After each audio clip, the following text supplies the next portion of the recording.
The Convenient Marriage by Georgette Heyer. Read by Caroline Hunt. Chapter 1. Lady Winwood being denied, the morning caller inquired with some anxiety for Miss Winwood, or in fact for any of the young ladies. In face of the rumour which had come to her ears, it would be too provoking if all the Winwood ladies were to withhold themselves. But the porter held the door fully open and said that Miss Winwood was at home. Directing the coachman of her extremely smart town carriage to wait for her, Mrs. Morphy stepped into the dim hall and said briskly, "Where is Miss Winwood? You need not be at the trouble of announcing me." All the young ladies, it seemed, were in the small saloon. Mrs. Morphy nodded and walked across the hall with a click of her high heels. As she ascended the stairs, her armazine skirts, spread over a very large panier à coude, brushed the banisters on either side of her. She reflected, not for the first time, that the stairway was too narrow, and the carpet positively shabby. She would be ashamed, for her part, of such old-fashioned furnishings. But although she claimed cousinship, she was not, she admitted to herself, a Winwood of Winwood. The small saloon, by which name the porter designated a back sitting-room, given over to the use of the young ladies, lay up one pair of stairs, and was well known to Mrs. Morphy. She tapped with her gloved hand on one of the panels of the door, and entered on the echo of her knock. The three Misses Winwood were grouped by the window, presenting an artless and agreeable picture. Upon a faded yellow satin sofa sat Miss Winwood and Miss Charlotte, their arms entwined about each other's waists. They were much alike, but Miss Winwood was held to be the greater beauty. Her classic profile was turned towards the door, but upon Mrs. Morphy's rustling entrance, she looked round and displayed to the visitor a pair of melting blue eyes and a sweet arched mouth that formed at the moment an O of mild surprise. A quantity of fair curls dressed without powder and threaded by a blue riband framed her face and tumbled onto her shoulders in several ordered locks. Miss Charlotte was not seen to advantage by the beauty of the family, but she was a true Winwood, with the famous straight nose and the same blue eyes. Her curls, not quite so fair as her sisters', owed their existence to hot irons, and her eyes were of a shallower blue and her colouring inclined towards the sallow. But she was allowed to be a very well-looking young lady. Miss Horatia, the youngest of the three, had nothing that declared her lineage except her nose. Her hair was dark, her eyes a profound grey, and her brows, nearly black and rather thick, were quite straight, and gave her a serious, almost frowning expression. No amount of careful training would induce an arch in them. She was quite half a head shorter than her sisters, and, at the age of 17, was obliged regretfully to admit that she was not likely to grow any taller. When Mrs. Morphy came into the room, Horatia was seated on a low stool by the sofa, propping her chin in her hands and scowling dreadfully. Or perhaps, thought Mrs. Morphy, it was just a trick of those preposterous eyebrows. All three sisters wore morning toilets of worked muslin, over slight hoops, with Tiffany sashes round their waists. Countrified, thought Mrs. Morphy, giving her fringed silk mantle a satisfied twitch. "My dears," she exclaimed, "I came the instant I heard. Tell me at once, is it true? Has rule offered?" Miss Winwood, who had risen gracefully to receive her cousin, seemed to droop and grow pale. "Yes," she said faintly. "Alas, it is quite true, Teresa." Mrs. Morphy's eyes grew round with respect. "Oh, Lizzie," she breathed, "rule! A countess! 20,000 a year, I have heard, and I dare say it may be found to be more." Miss Charlotte set a chair for her, observing with a reproving note in her voice, "We believe Lord Rule to be a most eligible gentleman, though no one," she added, clasping Miss Winwood's hand tenderly, "however genteel, could be worthy of our dearest Lizzie." "Lord, Charlotte," said Mrs. Morphy tartly, "rule's the biggest prize in the market, and you know it. It is the most amazing piece of good fortune ever I heard, though I will say, Lizzie, you deserve it. Yes, you do. And I'm quite enchanted for you, only to think of the settlements." "I find the thought of settlements particularly indelicate, Teresa," said Miss Charlotte. "Mamma will no doubt arrange with Lord Rule, but Lizzie cannot be supposed to concern herself with such sordid questions as the size of Lord Rule's fortune." The youngest Miss Winwood, who all the time had continued to sit with her chin in her hands, suddenly raised her head and delivered herself of one shattering word. "Stuff!" she said, in a deep little voice that just quivered on a stammer. Miss Charlotte looked pained. Miss Winwood gave a rather wan smile. "Indeed, I fear Horatia is in the right," she said sadly. "It is just the fortune." She sank onto the sofa again and gazed fixedly out of the window. Mrs. Morphy became aware that the steady blue eyes were swimming in tears. "Why, Lizzie," she said, "one would think you had had dark tidings instead of a splendid offer." "Teresa," intoned Miss Charlotte, putting both arms about her sister, "is this worthy of you? Can it be that you have forgotten Mr. Heron?" Mrs. Morphy had forgotten Mr. Heron. Her jaw dropped slightly, but she recovered in a moment. "Oh, to be sure, Mr. Heron," she said. "It is very afflicting. But Rule, you know. I don't say poor Mr. Heron is not a very estimable creature, but a mere lieutenant, dearest Lizzie, and I dare say will soon have to go back to that horrid war in America. It's not to be thought of, my love." "No," said Elizabeth in a suffocated voice, "not to be thought of." Horatia's dark gaze dwelled bodingly on her second sister. "I think it would be a very good thing if Charlotte were to have Rule," she pronounced. "Horry!" gasped Charlotte. "Lord, my dear, what things you say!" remarked Mrs. Morphy indulgently. "It's Elizabeth Rule wants." Horatia shook her head vehemently. "No, only a Winwood," she said in that tense way she had. "All arranged years ago. I don't believe he set eyes on Lizzie upwards of half a dozen times. It can't signify." Miss Charlotte released her sister's hand and said palpitatingly, "Nothing would induce me to marry Lord Rule, even if he had offered for me. The very notion of matrimony is repugnant to me. I have long made up my mind to be a prop to mamma." She drew a breath. "If ever any gentleman could induce me to contemplate the married state, I assure you, my dear Horry, it would be one far other than Lord Rule." Mrs. Morphy had no difficulty interpreting this announcement. "For my part, I like a rake," she observed, "and Rule is so extremely handsome."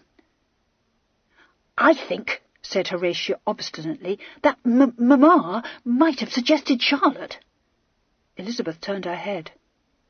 "You don't understand, Horry dear. Mamma could not do such an odd thing." "Does my aunt force you to it, Lizzie?" inquired Mrs. Morphy, pleasantly intrigued. "Oh, no," Elizabeth replied earnestly. "You know mamma's tenderness. She is all consideration, all sensibility. It is only my own consciousness of my duty to the family that leads me to take a step so disastrous to my happiness."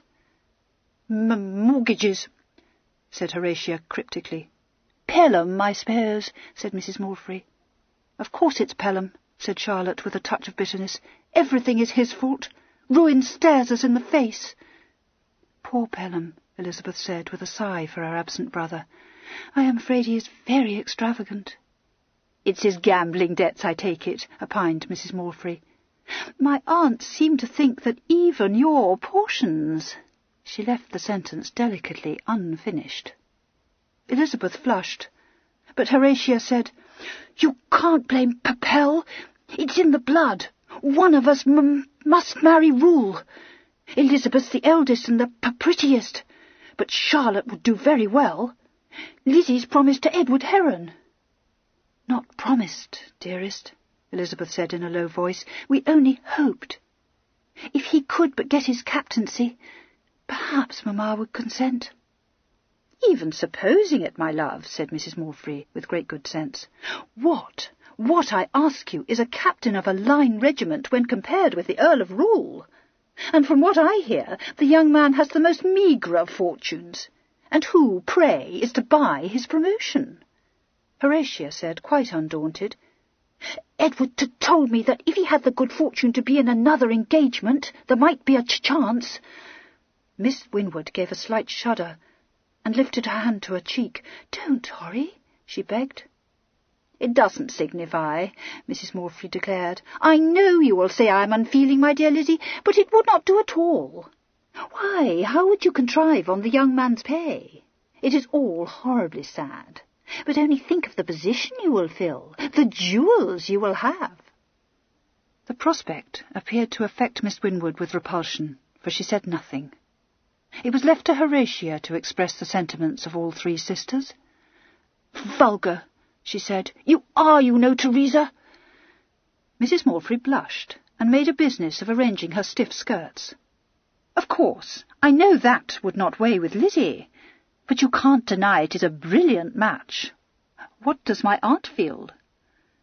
"Deeply thankful," said Charlotte, "as indeed we all must be, when we consider the straits Pelham has placed us in." "Where is Pelham?" demanded Mrs. Morfrey. "We are not quite certain," answered Elizabeth. "We think perhaps in Rome now. Poor Pell is but an indifferent correspondent, but I feel sure we shall hear from him quite soon." "Well, he will have to come home for your wedding, I suppose," said Mrs. Morfrey. "But, Lizzie, you must tell me, has Rule paid his addresses? I had not the least idea of anything of the kind, though naturally I had heard it was, in a way, arranged. But he has been so very—" She apparently thought better of what she had been about to say, and broke off. "But that's neither here nor there. I dare say he will be a charming husband. Have you given him your answer, Lizzie?" "Not yet," said Elizabeth almost inaudibly. I too had no notion of it, Teresa. I have met him, of course. He stood up with me for the first 2 dances, at the subscription ball at Almack's, when Pelham was at home. He always has been, all that is amiable, but that he intended offering for my hand I never dreamed. He waited on Mamma yesterday only to solicit her permission to pay his addresses to me.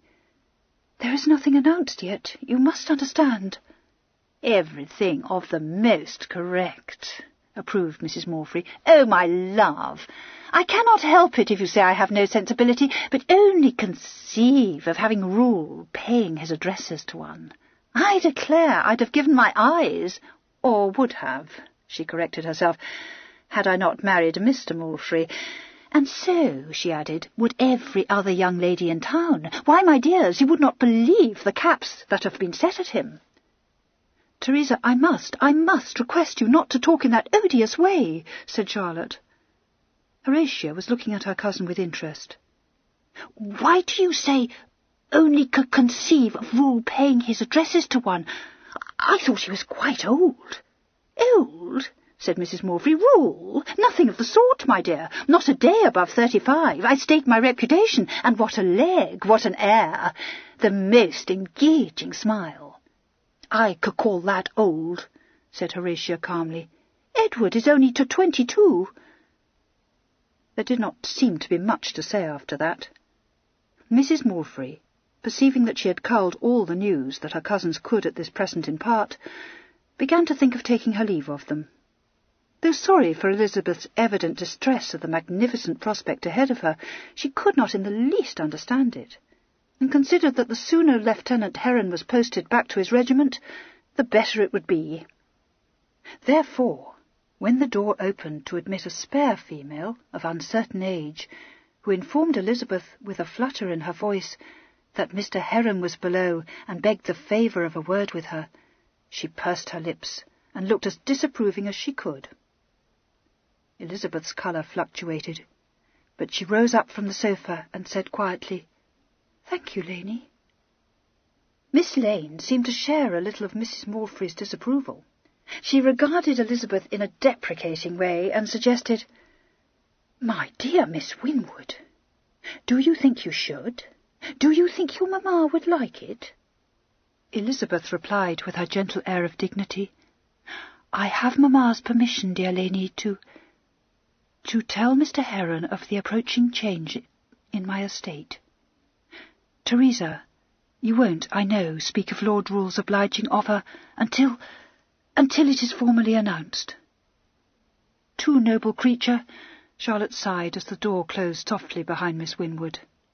How very lowering it is to reflect upon the trials that afflict the female sex. Edward is afflicted too, said Horatia practically. Her penetrating eyes rested on her cousin. Teresa, if you chatter about this, you will be sorry. Something must be done. What can be done when our sweetest Lizzie goes a willing sacrifice to the altar? Said Charlotte in a hollow voice. Trials? Sacrifice? Exclaimed Mrs. Morphy. Lord, one would think Rule an ogre to listen to you. You put me out of all patience, Charlotte. A house in Grosvenor Square, and Meering, which I'm told is quite superb. The park 7 miles about, and 3 lodge gates. It will be a great position, said the little governess in her breathless way. But who should fill it better than dear Miss Winwood? One has always felt that she was destined for a high place. Pooh, said Horatia scornfully, and snapped her fingers. That for Lord Rule's great proposition. Miss Horatia, I beg of you, not that ungenteel gesture. Charlotte came to the support of her sister. You should not snap your fingers, Horry, but you are quite right. Lord Rule does very, very well for himself in getting a Winwood for his bride. Meanwhile, Miss Winwood, pausing only for a moment on the staircase to calm the agitation which the news of Mr. Heron's arrival had induced, went down to the library on the ground floor of the house. Here there awaited her a young man in a state of greater agitation than her own. Mr. Edward Heron, of the 10th Foot, at present in America, was stationed in England on recruiting service. He had been wounded in the Battle of Bunker's Hill, and sent home shortly afterwards, his wound being of a serious enough nature to preclude his taking further part, for a time at least, in the hostilities abroad. Upon his recovery, gazetted, greatly to his chagrin, for home service. The acquaintance between himself and Miss Winwood was of long standing, the younger son of a country gentleman, whose estates marched with Viscount Winwood's. He had known the Mrs. Winwood almost from the hour of his birth. He was of excellent, if impoverished, family, and had he been the possessor of a rather large fortune, might have been deemed an eligible, though not brilliant, match for Elizabeth. When Miss Winwood entered the library, he arose from a seat by the window, and came towards her with an anxious look of inquiry upon his countenance. He was a personable young man, and looked very well in his scarlet regimentals. He had height and good shoulders, and a frank, open countenance, rather pale still from prolonged suffering. He carried his left arm a little stiffly, but declared himself to be in perfect health, and very ready to rejoin his regiment. A glance at Miss Winwood's face informed him that the anxiety occasioned by her brief note had not been misplaced. Taking her hands in a strong clasp, he said urgently, "What has occurred? Elizabeth? Something terrible?" Her lips quivered. She drew her hands away, and put one of them out to grasp a chair back. "Oh, Edward, the worst," she whispered. He grew paler. "Your note alarmed me. Good God, what is it?" Miss Winwood pressed her handkerchief to her mouth. "Lord Rule was with Mamma yesterday, in this very room." She raised her eyes imploringly to his face. "Edward, it is all at an end. Lord Rule has offered for my hand." A dreadful stillness fell in the shadowed room. Miss Winwood stood with bowed head before Mr. Heron, leaning a little on the chair back. Mr. Heron did not move, but presently he said, rather hoarsely, "And you said?" But it was hardly a question. He spoke it mechanically, knowing what she must have said.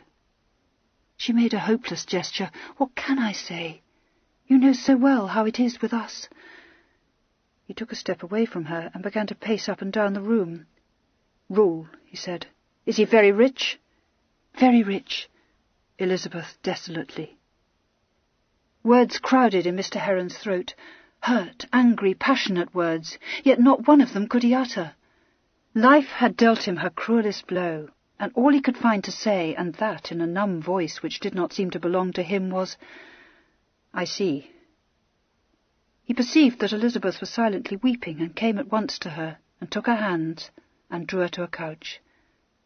"Oh, my love, don't cry," he said, a catch in his own voice. "Perhaps it is not too late. We can contrive something. We must contrive something." But he spoke without conviction, for he knew that he would never have anything to set against Rule's fortune. He put his arms round Elizabeth and laid his cheek against her curls, while her tears fell on his gay scarlet coat. After a little while she drew herself away. "I am making you unhappy too," she said. At that he went down on his knee beside her and hid his face in her hands. She did not make any effort to pull them away, but only said, "Mamma has been so kind. I am permitted to tell you myself. It must be goodbye, Edward. I have not the strength to continue seeing you. Oh, is it wrong of me to say that I shall have you in my heart, always, always?" "I cannot let you go," he said, with suppressed violence. "All our hopes, our plans, Elizabeth, Elizabeth!" She did not speak, and presently he raised his face, flushed now and haggard. "What can I do? Is there nothing?" She touched the couch beside her. "Do you think I have not tried to think of something?" she said sadly.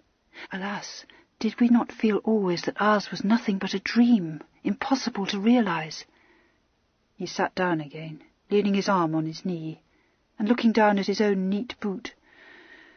"It's your brother," he said. "Debts." She nodded. "Mamma told me so much that I did not know. It is worse than I imagined. Everything is mortgaged. And there are Charlotte and Horatia to think for. Pelham has lost 5,000 guineas at a sitting in Paris."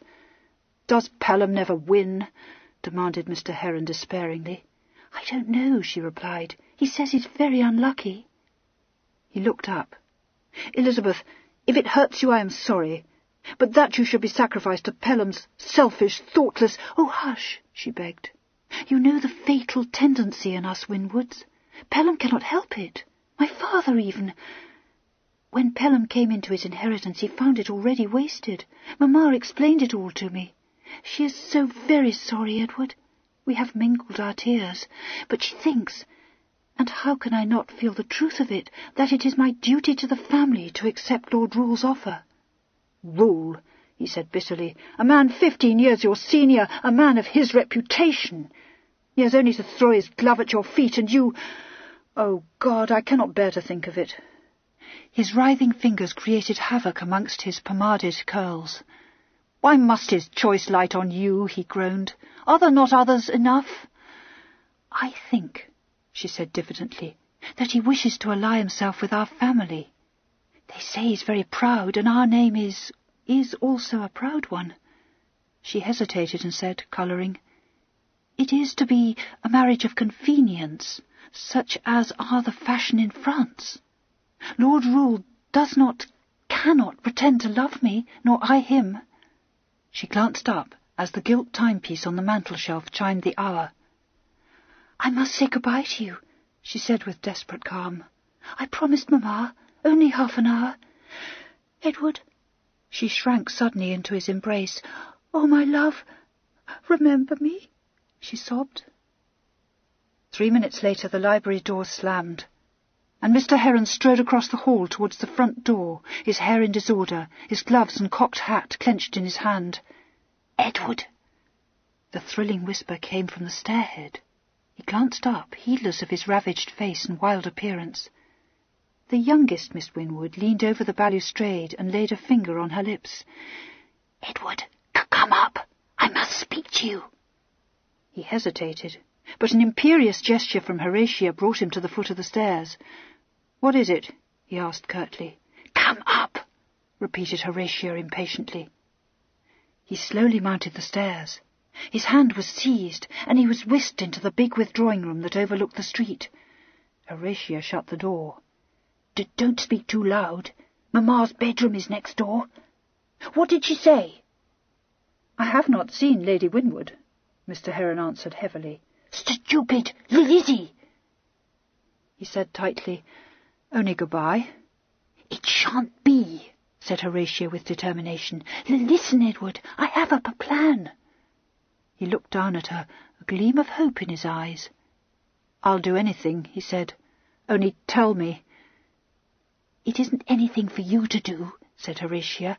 "I am going to do it." "You?" he said doubtfully. "But what can you do?" "I don't know, but I'm going to try. Mind, I can't be sure it will succeed, but I think perhaps it might." "What is it?" he persisted. "I shan't say. I only told you because you looked so very miserable. You had better trust me, Edward." "I do," he assured her, but Horatia pulled him to stand in front of the mirror over the fireplace. "Then straighten your hair," she said severely. "Just look at it. You've crushed your hat, too. There. Now, go away, Edward, before Mamma hears you." Mr. Heron found himself pushed to the door. He turned and grasped Horatia's hand. "Horry, I don't see what you can do, but if you can save Elizabeth from this match—" Two dimples leapt into being. The grey eyes twinkled. "I know. You will be my most obliged servant. Well, I will." "More than that," he said earnestly. "Hush! Mamma will hear," whispered Horatia, and thrust him out of the room.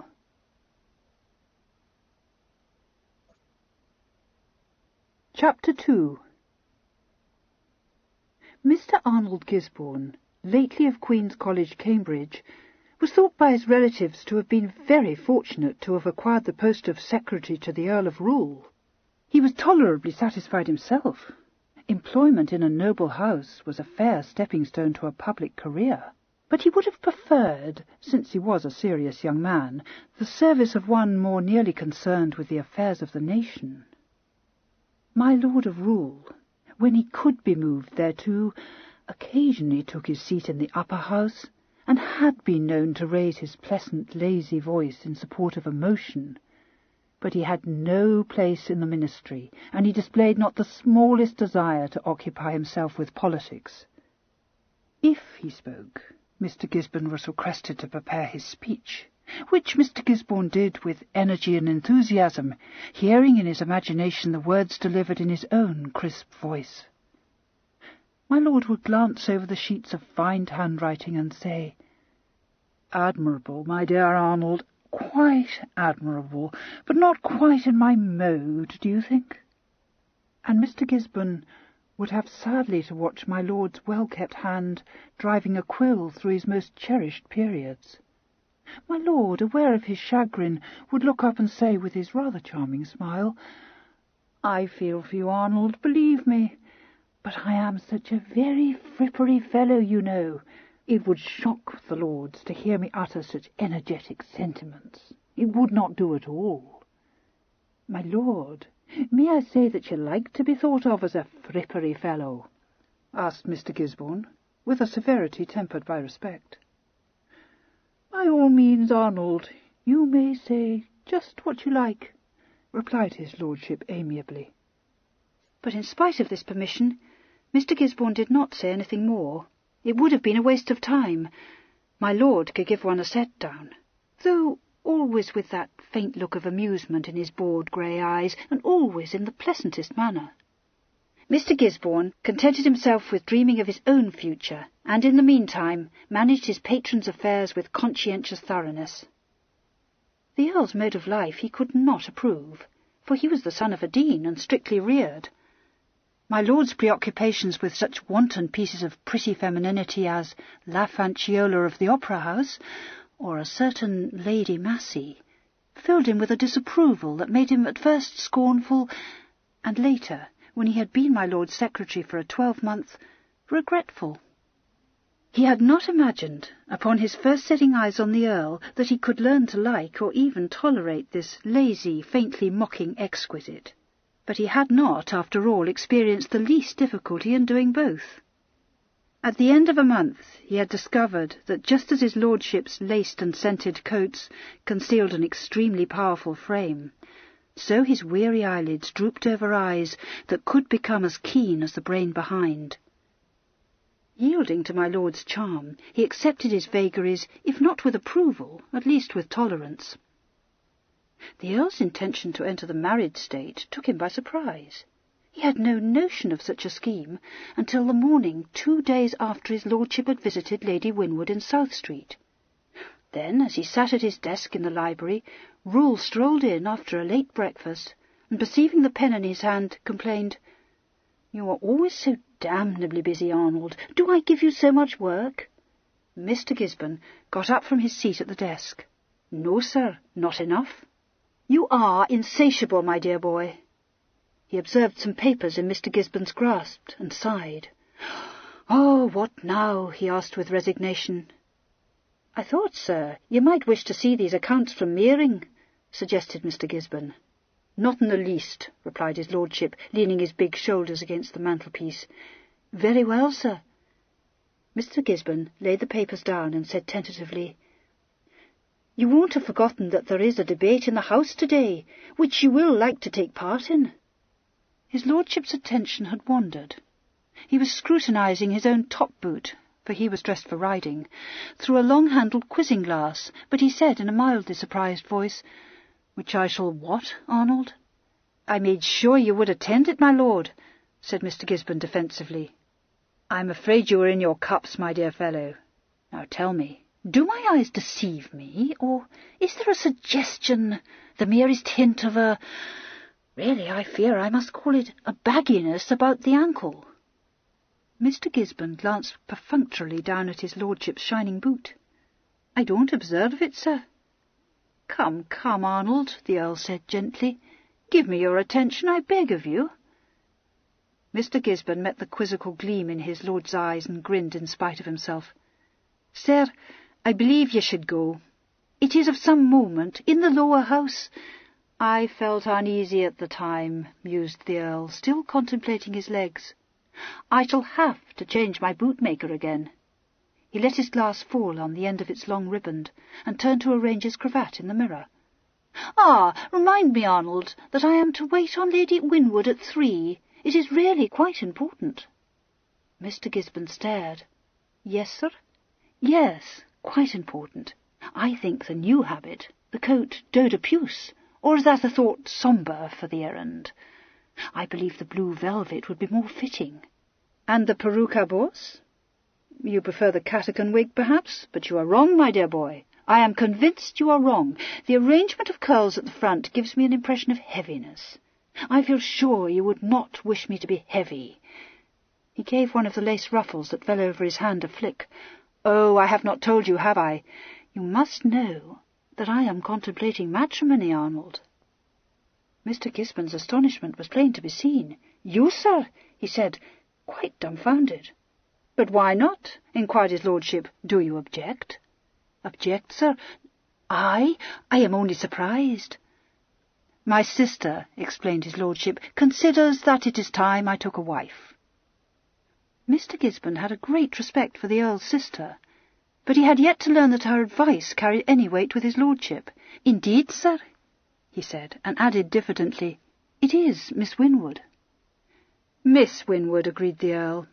"You perceive how important it is that I do not forget to present myself at South Street at... did I say 3 o'clock?" "I will put you in mind of it, sir," said Mr. Gisborne dryly. The door opened to admit a footman in blue livery. "My lord, a lady has called," he said hesitatingly. Mr. Gisborne turned to stare. For whatever Rule's amusements abroad might be, his inamoratas did not wait upon him in Grosvenor Square. The Earl raised his eyebrows. "I am very much afraid that you are, shall we say, a little stupid, my friend," he said. "But perhaps you have already denied me." The lackey looked flustered and answered, "The lady bid me tell your lordship that Miss Winwood begs the favour of a word with you." There was a moment's silence. Mr. Gisborne had, with difficulty, checked the exclamation that rose to his lips, and now affected to arrange the papers on his desk. The Earl's eyes, which had narrowed suddenly to his servant's discomfiture, were once more bland and expressionless. "I see," he remarked. "And where is Miss Winwood?" "In the smaller saloon, my lord." "Very well," said his lordship. "You need not wait." The lackey bowed and went out. My lord's gaze rested thoughtfully on Mr. Gisborne's profile.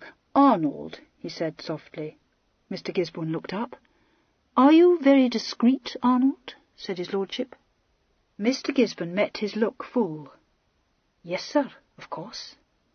"I'm sure you are," said his lordship, "perhaps even a little deaf." Mr. Gisborne's lips twitched. "Upon occasion, amazingly deaf, sir." "I need not have asked," said the Earl. "You are a prince of secretaries, my dear fellow." "As to that, sir, you are very obliging, but certainly you need not have asked." "My maladroitness," murmured his lordship, and went out. He crossed the wide marble-paved hall, observing as he passed a young woman, obviously an abigail, seated on the edge of a straight chair and clutching her reticule in a frightened manner.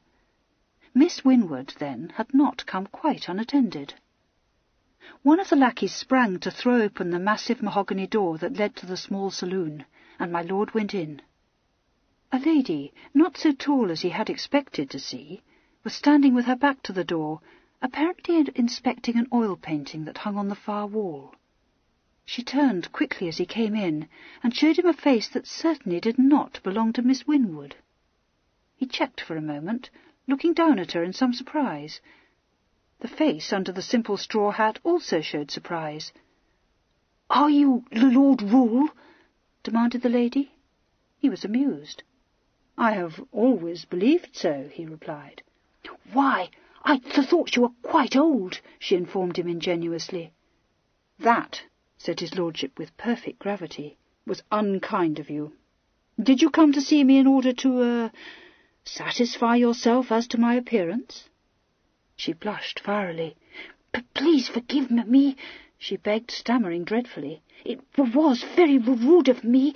Only, you see, I was surprised, just for a moment." "If you were surprised, ma'am, what can I be but deeply flattered?" said the Earl. "But if you did not come to look me over, do you think you could tell me what it is I am to have the honour of doing for you?" The bright eyes looked resolutely into his. "Of course, you don't know who I am," said the visitor. "I'm afraid I deceived you a little. I was afraid that if you knew it was not Lizzie, you might not receive me. But it was not quite a lie to say I was Miss Winwood," she added anxiously, "because I am, you know. I'm Horry Winwood." "Horry?" he repeated. "Horatia," she explained. "It is an odious name, isn't it? I was given it on account of Mr. Walpole. He is my godfather, you understand." "Perfectly," bowed his lordship. "You must forgive me for being so dull-witted, but would you believe it? I am still quite in the dark." Horatia's gaze faltered. It is very difficult to explain to you," she said. "And I expect you are horridly shocked. But I did bring my maid, sir." "That makes it far less shocking," said his lordship reassuringly. "But would it not be much easier to explain this very difficult matter to me if you were to sit down? Will you let me take your cloak?" "Thank you," said Horatia, relinquishing it. She bestowed a friendly smile on her host. "It is not anything near so difficult as I thought it would be. Before you came in, my spirits quite failed. You see, my mamma has not the slightest notion of my being here, but I couldn't think of anything else to do." She gripped her hands together and drew a deep breath. "It is because of Lizzie, my sister. You have offered for her, haven't you?" Slightly taken aback, the Earl bowed. Horatia said in a rush, Would you mind very, very much having me instead?" The Earl was seated in a chair opposite her, absently swinging his eyeglass, his gaze fixed on her face in an expression of courteous interest. The eyeglass stopped swinging suddenly and was allowed to fall. Horatia, looking anxiously across at him, saw a rather startled frown in his eyes and hurried on. "Of Of course I know it ought to be Charlotte, for she is the elder, but she said nothing would induce her to marry you." His lips quivered. "In that case," he said, "it is fortunate I did not solicit the honour of Miss Charlotte's hand in marriage." "Yes," agreed Horatia. "I am sorry to have to say it, but I'm afraid Charlotte shrinks from the idea of making such a sacrifice, even for Lizzie's sake." Rule's shoulders shook slightly. "Have I said something I shouldn't?" inquired Horatia doubtfully. "On the contrary," he replied, "your conversation is most salutary, Miss Winwood." "You are laughing at me," said Horatia accusingly. "I dare say you think I'm very stupid, sir, but indeed it is most serious." "I think you are delightful," said Rule, "but there seems to be some misapprehension. I was under the impression that Miss Winwood was willing to receive my addresses." "Yes," concurred Horatia, "she is willing, of course, but it makes her dreadfully unhappy. That's why I came. I hope you don't mind." "Not at all," said his lordship. "But may I know whether I appear to all the members of your family in this disagreeable light?" "Oh, no," said Horatia earnestly. "Mamma is excessively pleased with you, and I myself don't find you disagreeable in the least. And if only you would be so very obliging as to offer for me instead of Lizzie, I should like you very well." "But why," asked Rule, "do you want me to offer for you?" Horatia's brows drew close over the bridge of her nose. "It must sound very odd," she admitted. "You see, Lizzie must marry Edward Heron. Perhaps you do not know him." "I believe I have not had the pleasure," said the Earl. Well, he's a very particular friend of ours, and he loves Lizzie. Only you know how it is with younger sons, and poor Edward is not even a captain yet." "I am to understand that Mr. Heron is in the army?" inquired the Earl. "Oh, yes, the 10th Foot. And if you had not offered for Lizzie, I feel sure Mamma would have consented to him being contracted to her." "It was most lamentable of me," said Rule gravely, "but at least I can remedy the error." Horatia said eagerly, "Oh, you will take me instead?" "No," said Rule with a faint smile, "I won't do that. But I will engage not to marry your sister. It's not necessary to offer me an exchange, my poor child." But it is," said Horatia vigorously. "One of us must marry you." The Earl looked at her for a moment. Then he got up in his leisurely way and stood leaning on the back of a chair. "I think you must explain it all to me," he said. "I seem to be more than ordinarily dull this morning." Horatia knit her brows. "Well, I'll try," she said. "You see, we're all so shockingly poor. Charlotte says it's all Pelham's fault, and I dare say it may be, but it's no use blaming him because he cannot help it. Gambling, you know. Do you gamble?" "Sometimes," answered his lordship. The grey eyes sparkled. "So do I," declared Horatia unexpectedly. "Not really, of course, but with Pelham. He taught me. Charlotte says it is wrong. She is like that, you know, and it makes her very impatient with poor Pell. And I must say I feel a little impatient myself when Lizzie has to be sacrificed.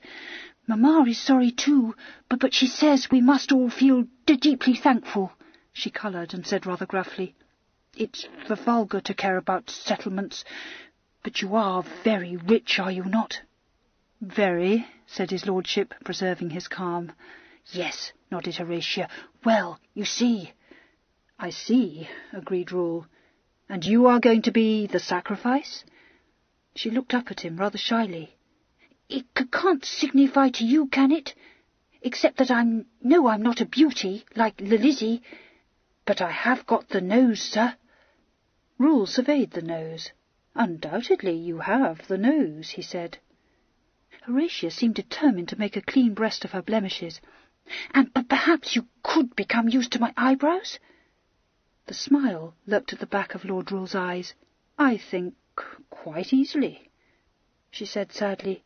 "They won't arch, you know, and I ought to tell you that we have quite given up hope of my growing any taller." "It would certainly be a pity if you did," said his lordship. Do you think so?" Horatia was surprised. It is a great trial to me, I can assure you." She took a breath and added with difficulty, "You may have noticed that I have a stammer?" "Yes, I had noticed," the Earl answered gently. "If you feel you can't bear it, sir, I shall quite understand," Horatia said in a small, anxious voice. "I like it," said the Earl. "It is very odd of you," marvelled Horatia, "but perhaps you said it to put me at my ease." "No," said the Earl, "I said it because it was true. Will you tell me how old you are?" "Does it matter?" Horatia inquired forebodingly. "Yes, I think it does," said his lordship. "I was afraid it might," she said. "I am to turn 17. "Turn 17, repeated his lordship. "My dear, I couldn't do it." "I'm too young?" "Much too young, child." Horatia swallowed valiantly. "I shall grow older," she ventured. "I don't want to press you, but I am thought to be quite sensible." "Do you know how old I am?" asked the Earl. "No, but my cousin, Mrs. Malfrey, says you are not a day above 35. "Does that not seem a little old to you?" he suggested. "Well, it is rather old, perhaps, but no one would think you were as much," said Horatia kindly. At that a laugh escaped him. "Thank you," he bowed, "but I think that 35 makes a poor husband for 17. "Pray do not give that a thought, sir," said Horatia earnestly. "I assure you, for my part, I do not regard it at all. In fact, I think I'd quite like to marry you." "Would you?" he said. "You do me great honour, ma'am." He came towards her, and she got up. He took her hand and raised it to his lips a moment. "Now, what is it that you want me to do?" "There is one very particular thing," Horatia confided. "I should not care to ask it of you, only that we are making a bargain, are we not?" "Are we?" said his lordship. "But you know we are," Horatia said. "You want to marry into my family, don't you?" "I'm beginning to think that I do," remarked his lordship. Horatia frowned. "I quite understand that was why you offered for Lizzie." "It was," he assured her. She seemed satisfied. "And you do not want a wife to interfere with you? Well, I promise I won't." His lordship looked down at her rather enigmatically. "And in return?" She drew closer. Could you do something for Edward?" she begged. "I have decided that there is only one thing for him, and that is a patron." "And I am to be the patron?" asked his lordship. "Would you mind very much?" A muscle at the corner of the Earl's mouth twitched, but he answered with only the suspicion of a tremor in his voice, "I shall be very happy to oblige you, ma'am, to the best of my poor endeavour." "Thank you very much," said Horatia seriously. "Then he and Lizzie can be married, you see, and you will tell Mamma that you just as soon have me, won't you?" "I may not phrase it quite like that," said the Earl, "but I will endeavour to make the matter plain to her. But I do not entirely see how I am to propose this exchange without divulging your visit to me." "Oh, you need not mind that," said Horatia cheerfully. "I shall tell her myself. I think I'd better go now. No one knows where I am, and perhaps they may wonder." "We will drink to our bargain first, do you not think?" said the Earl, and picked up a small gilt handbell and rang it. A lackey came in answer to the bell. "You will bring me—" The Earl glanced at Horatia. "Ratafia and 2 glasses," he said. "And my coach will be at the door within 10 minutes. If the coach is for me," said Horatia, "it is only a step to South Street, sir."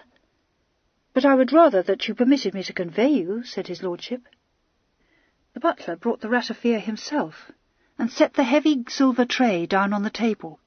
He was dismissed with a nod, and went regretfully. He would have liked to have seen with his own eyes my lord drink a glass of ratafia. The Earl poured 2 glasses and gave one to Horatia. "The bargain," he said, and drank heroically.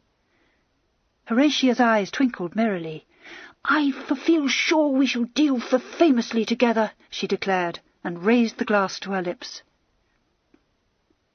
5 minutes later his lordship walked into the library again. "Ah, Arnold," he said, "I have found something for you to do."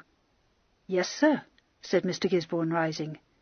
"You must get me a captaincy," said Rule. "A captaincy in the 10th foot, I think. But I am sure you will find out." "A captaincy in the 10th foot?" repeated Mr. Gisborne. "For whom, sir?" "Now, what was the name?" wondered his lordship. "Hawke, Earnshaw, Heron. I rather think it was Heron. For a Mr. Edward Heron. Do you know a Mr. Edward Heron?" "No, sir, I don't." "No," sighed Rule, "nor do I. It makes it very awkward for us. But I have great faith in you, Arnold. You will find out all about this Edward Heron." "I will try, sir," replied Mr. Gisborne. "I'm afraid I give you a deal of trouble," apologised his lordship, preparing to depart. At the door he looked back. "By the way, Arnold, I think you may be under some slight misapprehension. It is the youngest Miss Winwood who does me the honour of accepting my hand." Mr. Gisborne was startled. "Miss Charlotte Winwood, sir?" "The youngest Miss Winwood, I believe, is scarcely out of the schoolroom." "Certainly not Miss Charlotte Winwood," said the Earl. "I have it on excellent authority that nothing would induce Miss Charlotte to marry me." "Good God, my lord!" said Mr. Gisborne blankly. "Thank you, Arnold. You comfort me," said his lordship, and went out. Chapter 3. The youngest Miss Winwood's return to South Street was witnessed by both her sisters from the windows of the withdrawing-room. Her absence had certainly been remarked, but since the porter was able to inform the rather agitated governess that Miss Horatia had gone out attended by her maid, no great concern was felt. It was odd of Horatia, and very wayward, but no doubt she had only stolen out to buy the coquelicot ribbons she had coveted in a milliner's window, or a chintz patch for her gown. This was Elizabeth's theory, delivered in her soft, peaceable voice, and it satisfied Lady Winwood, lying upon the sofa with her vinaigrette to hand. The appearance of a town coach, drawn by perfectly matched bays with glittering harness, did not occasion more than a fleeting interest, until it became apparent that this opulent equipage was going to draw up at the door of number 20. Charlotte exclaimed, "Lord, who can it be? Mamma, a caller!" She pressed her face against the window and said, "There is a crest on the panel, but I cannot distinguish. Lizzie, I believe it is Lord Rule." "Oh, no!" Lizzie fluttered, pressing her hand to her heart. By this time the footman had sprung down and opened the coach door. Charlotte grew pop-eyed. "It's Horry!" she gasped. Lady Winwood clutched the vinaigrette. "Charlotte, my nerves," she said in a fading voice. "But, Mamma, it is," insisted Charlotte. Elizabeth had a premonition. "Oh, what can she have been doing?" she said, sinking into a chair and growing quite pale.